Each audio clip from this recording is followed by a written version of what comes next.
Assalamu alaikum wa rahmatullahi ta'ala wa barakatuh. Ndugu zangu, leo niko mkoani Tanga, sehemu moja kunakoitwa Ubiri, milimani huku kabisa. Sasa kila siku nilikuwa niko nasemaga kwamba nazungumzia mtopetope poli, sawa, na nikawaelezea kwamba mtopetope poli huwa ni dawa ambayo inasaidia katika wale ambao wakiota njozi zao wanasahau, na hilo ni tatizo.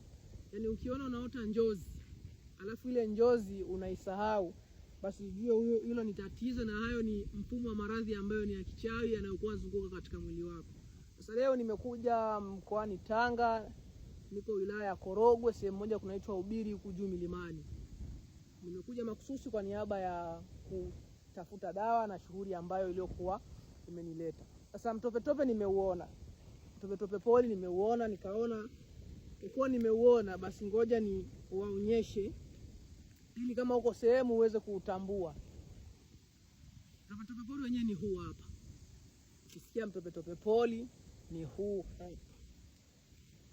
Ndio mtopetope poli huu hapa huu.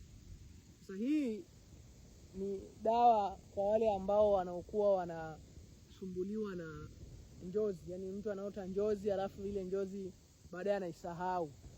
Unachukua majani ya huu mti hapa, unachimba na mizizi yake, unachemsha, unakuwa unakoga. Basi kama ulikuwa unaota njozi, basi njozi zile utazikumbuka. Pia ni mti mzuri sana kwa mambo ya kutoa sihiri mwilini, uchawi, pia ni mti mzuri sana. Dawa ziko nyingi na dawa zingine ambazo nimeweza zipatia hapa, lakini nimependa kuwaonyesha huu mti kwa sababu wengi wao walikuwa hawaufahamu na nilikuwa napata sana maswali. Assalamu alaikum wa rahmatullahi ta'ala wa barakatuh.